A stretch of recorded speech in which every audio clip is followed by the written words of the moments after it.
guys, what's going on? This is Travis P11, and today it looks like we're going to be doing a little disassembly and cleaning of the Taurus PT111 Millennium G2. Again, chambered in 9mm. It's a great pistol. You're going to be getting two 12-round magazines, also 12+1 capacity, so you can actually carry 13. I haven't put as many rounds through this particular Millennium G2 as I have with other rifles, but before we do any of this, there's a couple things I got to tell you. First of all, got to give a shout out to SS Pawn. If you watch my videos, you guys know that SS Pawn is somebody that, well, the owner Stan, he loans me firearms from his collection, from his personal collection, and it gives me a chance to produce more videos, make more videos, and so on. And we'll be bringing you a video of the Ruger 2245 Light, or 4522 Light, 22 LR pistol. Okay, that's going to be coming up, and I can't wait to get that one out. It's going to be awesome. So again, SS Pawn in Lexington, Nebraska, right off I-80. Give Stan a call if there's something you're looking for. But a great shop to go to. Stan has loaned me quite a few firearms so far, and also got this little fun little thing in the mail. This little envelope in the mail from G-Webs. Okay, gear websites. In case you don't know, G-Webs is the founder of GunChannels.com, and I hope I got that right. Please fix my quote if I'm wrong on that. But anyway, G-Webs, he's one of these guys that I Patreon support. He's got a daily gun chat, a lot of different gun shows on GunChannels.com and also on YouTube, and I got some really cool stickers in the mail from him. I think it might be because I Patreon support him. I don't know if I won a contest. I'm not exactly sure, but hey, one of those two. But I do Patreon support him and also Matt at Never Enough Ammo. Those guys are great. I love their daily podcasts and their shows. Matt's Guns and Gear show is great. G-Web's Daily Gun Show is awesome. Those two podcasts are one of the things that kind of helped me, kept my sanity last year when my wife and I bought our first house. I had to do all kinds of work in it, and listening to G-Web's Daily Gun Chat, you know, it was about a year ago actually that I started listening to him because we're just about a year in this house, and between him and Guns and Gear, or Geeks and Guns and Geeks podcast with Matt over there, I've just been very happy. There's a lot of great gun news out there to listen to, and a lot of good podcasts if you're a firearms enthusiast. So anyway, enough of my babbling. Just some of the tools of the trade, guys. I'll be using some rim oil, some CLP, some Outers Tri-Care lube that I usually put on the rails. We're just going to kind of do this in real time and run right through it. I also used myself a little bore brush that came with one of my firearms. It's got soft brass bristles on it. I've also got a cleaning rod that came with one of my pistols. I like to use that to just run patches through the barrel. I usually do start off with a little wipe down on the magazines to get the residue off the top, so without further ado, let's do that. Oh, a few more things. Patches are great, got to have those. I also cut up some old t-shirts and use those for wiping down larger areas. I got me an ammo can full of Q-tips, and I usually use that to clean out the rails on the firearm. So anyway, I took this to the range yesterday, and I do want to apologize because it was not the best video quality out there. Okay, we are clear, by the way. I was using my backup gun, and it was kind of spitting ice, and it was snowing. It was kind of fun trying to get back home, actually, but I made it. So, all right. Anyway, disassembly and takedown on this Millennium G2. Okay, all you got to do is pull back a little bit, push down on the two little levers in the front, switches, whatever you want to call it. Release, pull the trigger. Slide comes right off. It's that simple. Obviously, you want to make sure the gun's clear, you know, like I did. Before you do that, what I like to do is just a little, you know, basic spray down. I was getting some really good tips and suggestions on my last two cleaning videos from other guys. They're saying, hey, you know, you should try doing this, try doing that. I am going to try to go with some of those methods. I just don't have some of that stuff right now, like using paintbrushes to apply lube. I think that's a really good idea. I usually use Hoppy's 9, but just not on my pistols because, I don't know, just a little bit of spray down is usually what I give these. You like to look them over, make sure they're nice and clean, wipe them out and so on. I do enjoy cleaning my firearms. It is fun. You know, it is a little bit of work. It's like when you first get down at the range, you're thinking, oh man, I gotta go home and do this now. But you know, really, it is you know, something you should take care of if you want to pass these on down the road, and it will definitely make your firearms last. You know, obviously if you take care of them. So. There we go. So we can get that wiped out a little bit. You know, I usually go over these with about 2 patches. This, you know, I've only got 24 rounds that I ran through this gun yesterday. I would have stayed longer and shot some steel, which is what I really wanted to do.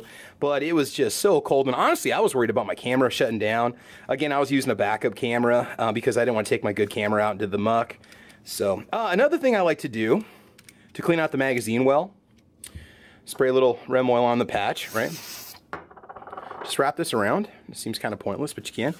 And just wedge it up there, and you can use that to clean out your magazine well also. Okay. kind of get in there and get the crap out if there's anything that's up in there. Just make sure it's nice and clean. I usually leave all my firearms with a nice light coating of oil on them. That way they're nice and preserved. I've been cleaning my guns like this since the late 90s. We're probably going on like 20 years of me cleaning my firearms like this, and so it seems to work just fine. Go ahead and wipe off your magazines. You're going to get a little bit of powder residue on there too. I do disassemble these from time to time and clean them out, but it is kind of a pain, and I wouldn't put that on camera, so takes care of that. Okay, let's wipe this guy off.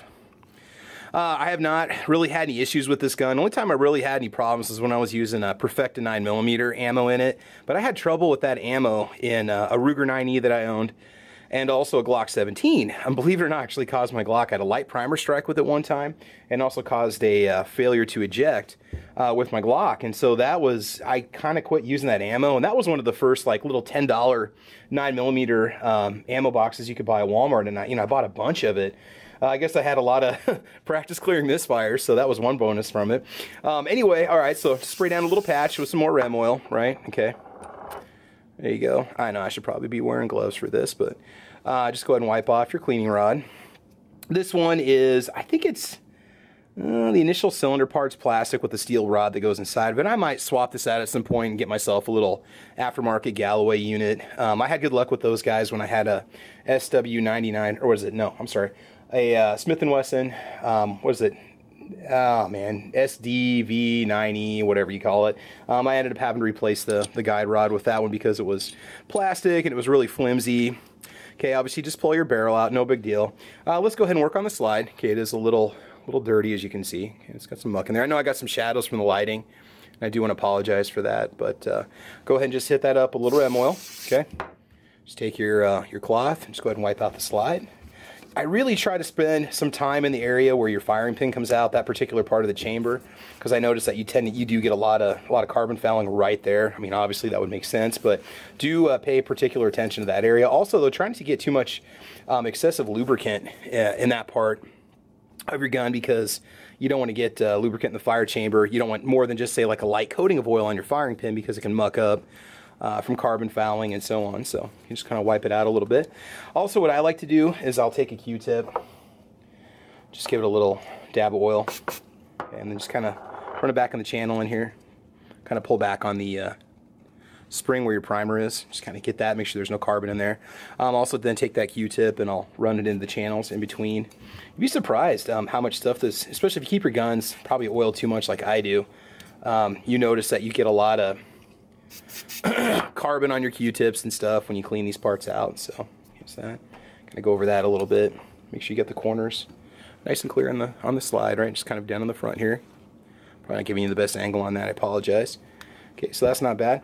All right, a little bit more about the channel here. I've got another firearm I'm going to be revealing. I don't know if I'll do the video tonight or tomorrow. I did go ahead and pick up a gun. I've kind of given a few little clues about what I bought on Instagram. By the way, I'm just cleaning the frontal area here where your firing pin is. Just go ahead and wipe that off. But anyway, I wanted to get myself a deer hunting rifle, and a lot of the deer that I hunt are along the Platte River, and so most of your shooting is within 100 yards, 150 yards tops, you know. And so I was looking for something, I really wanted, again, that CZ527. I'll quit complaining about it. Someday I'll just break down and buy one. But anyway, I was looking at something, and there was something I had never owned before, and I was kind of on the cusp between maybe getting the CZ, possibly getting a, what is it, a Ruger American Rifle or the Mossberg Patriot. Right? I wasn't sure exactly which one I wanted, but then I passed on them. Stan had something in stock that really caught my attention, and I decided that, hey, this might be kind of a cool little thing to get. I've never had one of these before, so I'll be bringing you a video on that in a little bit. Another thing I like to do is just, again, a little Rem oil on your bristle brush. Okay, hit the front right here, where your firing pin is. Break up that carbon. Make sure your extractor doesn't have any muck behind it. And again, just it's amazing what that pulls off. It gets even darker with fouling and crud from your rounds when you fire. These guns are relatively easy to take apart. I think these make a fantastic first firearm. I've got a buddy who lives out of state, and I'd love to see him pick up one of these as a first pistol. He doesn't have any firearms to defend his family. And I've been trying to talk him into getting a shotgun or getting a pistol or getting something. And, we're starting to make a little bit of success in that area. So hopefully he'll pick something up pretty soon. So I'm going to definitely push for one of these. Now again, this particular gun, I mentioned this before, these were originally available through Academy Sports, and not that I know of, I don't believe we have any academies in Nebraska. By the way, I'm just wiping this down with a little CLP. Let it soak for just a second, get it in the bore. Get that in there so it kind of foams up a little bit. But anyway, there was a gun dealer in Lincoln, Nebraska, DE Guns, that had purchased a shipment of them that, I don't know if it was a cancel order that was supposed to go to Gander Mountain, or what the deal was, but they ended up getting a couple hundred of them, I believe. And so myself and another family member decided we'd go ahead and get them. It was a year after the flat dark earth frame first came out. What I don't understand is why Taurus just doesn't make those all the time. I mean, these sold out so quick at the gun store in Lincoln, where I purchased it, that I couldn't believe that that Taurus just doesn't do a full production run of the flat dark earth and black. Maybe it costs more. I mean, I did pay more. I paid like $260 for it, and there was a $50 Taurus gift card, so it did bring it down to $199. Although that particular store, DE Guns, from time to time they will get PT111s in stock for about $210. The only problem with that for me is that I am a long ways from our capital city, and so sometimes I usually try to buy local as much as I can. I like to go through Stan at SS Pawn, and unless it's something special that Stan can't get, I generally just buy from him, because I find that after spending the money and on the gas money and the time to try to get to Lincoln to buy those guns, it's better just to buy locally. What's an extra $20 if it means you don't have to deal with blowing a day, being on the road, and all that crap. Again, you start to get a little bit of carbon buildup in the back here of your barrel. I'm sure this is probably a little bit fuzzy. I'm trying a new filming mode today here. But anyway, you'll start to get a little bit of carbon buildup in here, so I like to just kind of hit that with this bristle brush just to kind of break it up a smidge. There we go. Yeah, a smidge. I know I talk weird from Nebraska. What do you expect? But anyway, just go ahead and wipe that carbon off. Make sure you get all that off there. Again, videos like this that I'm doing, they might not be the most interesting thing in the world, but what I like to do with the longer videos, I'll just put them on and play them while I work on other stuff around the house, or while I'm doing my job, and it's just something to kind of listen to in the background. It kind of makes the time go by, so it's not too bad to do. So CLP is going to leave a nice coat on there. I'm going to take the bristle brush and just go through the barrel a couple times and break it up. I know a lot of you guys are probably saying, man, that is just way overkill for what you need to do to clean your guns. Well, the way I see it is there's times where I'll clean these and not shoot them for 6 months. I hadn't taken this PT111 out since, gosh, like last summer. It's been 6 or 7 months. And, the nice thing is when I get it out of the safe, it's got the nice light coat of oil on it. You've got no corrosion on it whatsoever, which is always good. Okay, just run your patch through it. See, there's still some carbon that came off on there. Okay, not bad. Through a couple times. I think I'll do one more patch with a little bit of rem oil, and then we'll start to get things put back together. Okay, there we go. And again, you can leave your guns a lot drier than I do. I don't really seem to have any issues with it, other than maybe the excess oil, makes them a little bit oilier to handle. Obviously, it's kind of a pain to handle the gun because of the oil on them. And also, you start to get a little bit of lint buildup on them too, just because of the excess oil, but I've never had any problems, so nice and cleaned out. I don't know if you guys can see down there, but the bore is looking good. You can get my bore light here sometime and bust that out. So, all right, let's go ahead and do a little reassembly. So what I usually do for this, I like to keep this just light oiled. I'm not going to put any CLP in this one. I usually do on my bolt carrier groups, on my AKs and ARs. Spray down a patch, a little bit of rem oil, just wipe out the inside. Okay. Just give it a little coating, so all of your friction surfaces and everything's got a nice protective coating of oil on it. Okay, takes care of that. There we go. Get that in that. Should get it in all the areas. And again, I'm hoping this is focused for you guys. Really need to work on something better for close-ups here, but anyway, always trying to make the channel a little bit better. Okay, got a little light coating in there. We're good to go. Yeah, I'm starting to get a little bit of wear marks on this, but nothing real excessive, I don't think. Okay, we're just going to take a little drop of oil. Put one drop here. There we go. The drop right here. Take care of that. Okay, put another drop right there. One towards the front. Then when you put this on the rail a couple times, it might leak a little bit of oil, but it's going to be pretty much all set to go. So that's all done. Okay, then I will just wipe this off, wipe the frame off one more time. I think we're good to go. I'm not going to put any oil on these rails, or whatever you want to call these, your sliders themselves. The rails themselves, because it's going to have plenty. Okay, make sure your safety is nice and clean. Good to go. Okay. And to reassemble, it's a very simple process. All we got to do is put your barrel back in. Oh, you know what? Let's hit that with a little coat of oil real quick too. Get that all taken care of. There we go. Just make sure this is nice and clean. Again, I do this with all my firearms. I'm not kidding. An AR-15, I can spend, you know, anybody's going to say, well, yeah, everybody spends time like that when they clean their AR. I can spend probably a couple hours from start to finish if I really take my time on my AR-15. Something like this is just kind of a minor job in my opinion. So I'll go ahead and get your recoil spring back in there and just make sure that she's sitting nice. There you go, in there. Make sure it's where it's supposed to be, and straight. Okay.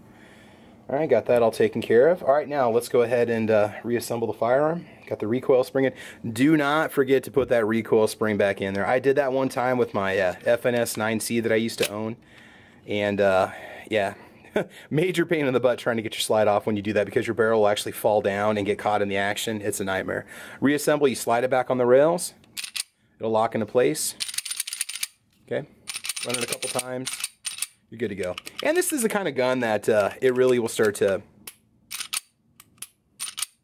it'll really start to smooth up quite a bit the more that you run through it. So, and then yeah, I'll be loading this up with my my home defense ammo, because this is a home defense pistol. I usually use Hornady Critical Defense in it, and I have really good luck with that. So there you go. It takes care of that. I do give it just one more little light coat of oil on the outside, and I like to just let it sit and kind of marinate overnight.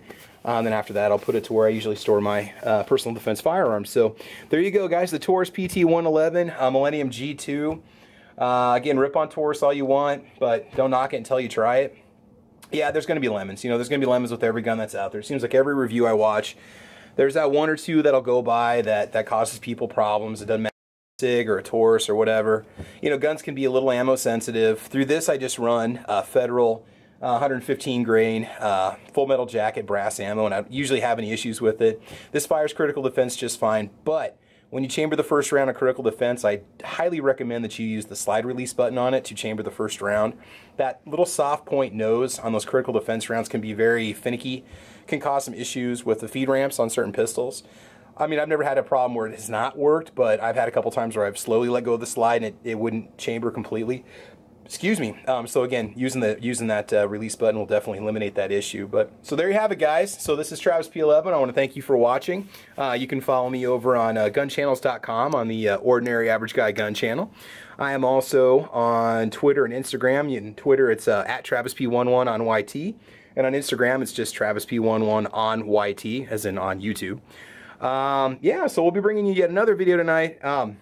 With the sub-zero temperatures going on and the way the weather is right now, I'm not going to get a whole lot of range videos out there. And with the holidays, things are probably going to slow down just a little bit, but I'm hoping I can get out at some point and do a little bit of accuracy testing for you, and take that Ruger 2245 light out and do some shooting with that, and then also my next little rifle that I'm going to introduce to you guys here in my next video. So, all right, thanks for watching. Thanks for subscribing, guys.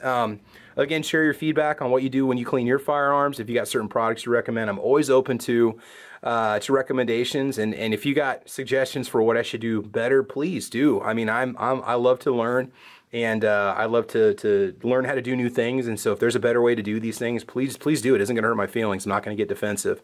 So there you have it, guys. Thanks for checking it out. Have fun. Be safe, guys, and we will talk to you soon. All right, thanks a lot. Goodbye.